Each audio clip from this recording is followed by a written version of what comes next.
Thank you, worship team. That song is appropriate because I want to ask the question, have you ever wanted to get away from it all? The confusion and unrest of our world, maybe you see on the news, or the stress of working at an all-consuming job, trying to make ends meet. The pain of suffering from illness or grieving the death of a loved one.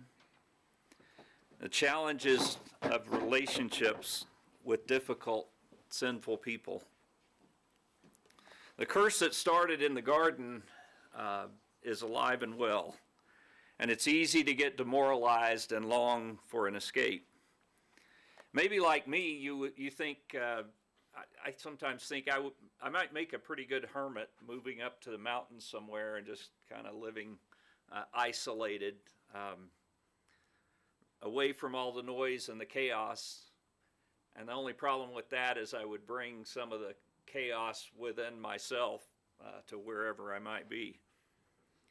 Or you wish you could win the lottery or inherit a large amount of money to allow you to just live a life of leisure.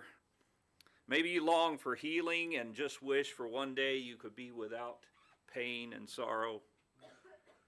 Or in better moments, we wish we could devote ourselves to prayer and study and meditation and focus on the Lord, serving Christ without interruption or interference from others.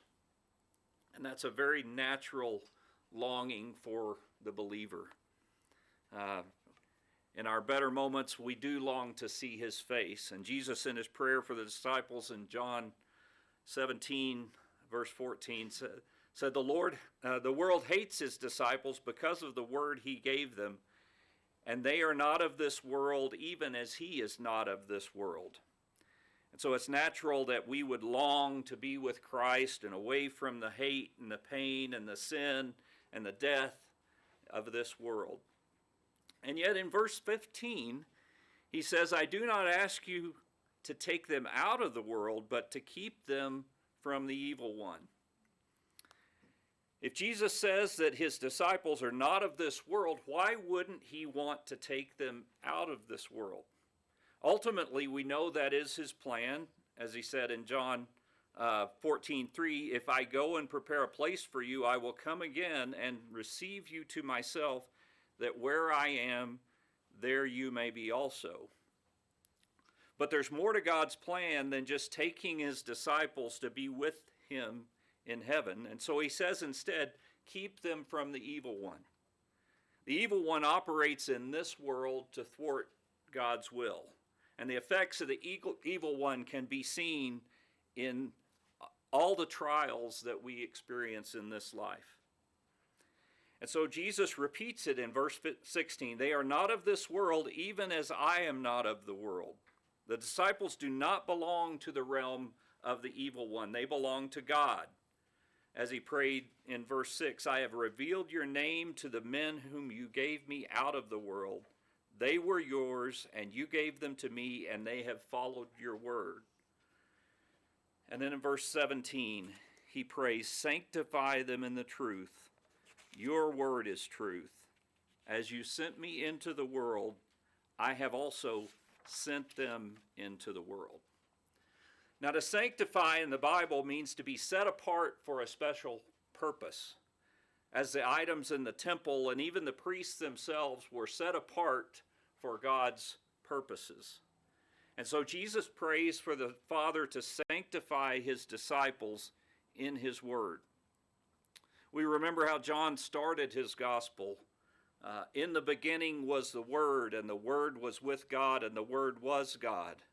And the Word became flesh and dwelt among us, and we saw his glory, glory as of the only Son from the Father, full of grace and truth. So we're sanctified in the Word of God, the written Word of God that we have received from the apostles, and the living Word of God, Christ, who dwells in our hearts by faith.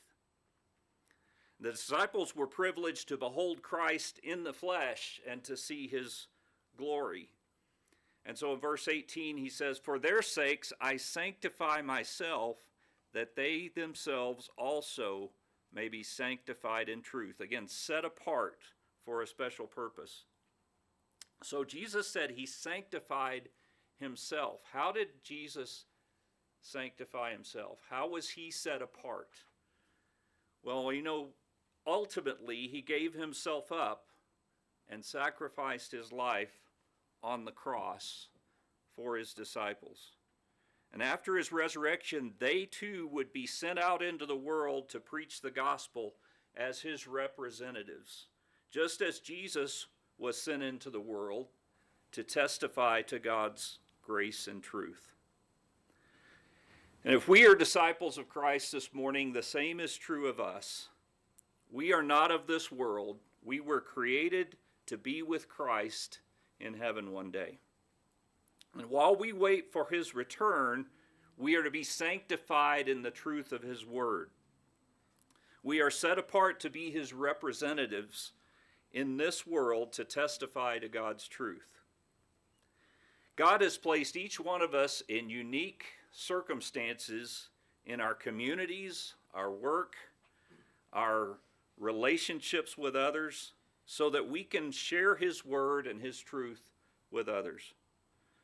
God uses all of the trials of this world, those trials that make us long for heaven, to sanctify us and refine us for his purposes. Christ intercedes for us to keep us from the evil one. And as Christ sanctified himself on the cross, suffering the penalty of sin so that we could be forgiven and set apart, receiving his righteousness in truth, not because of what we do for him, but what he has done for us.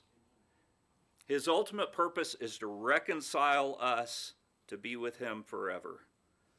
The trials of this life will pale in comparison with the glory that we will experience then.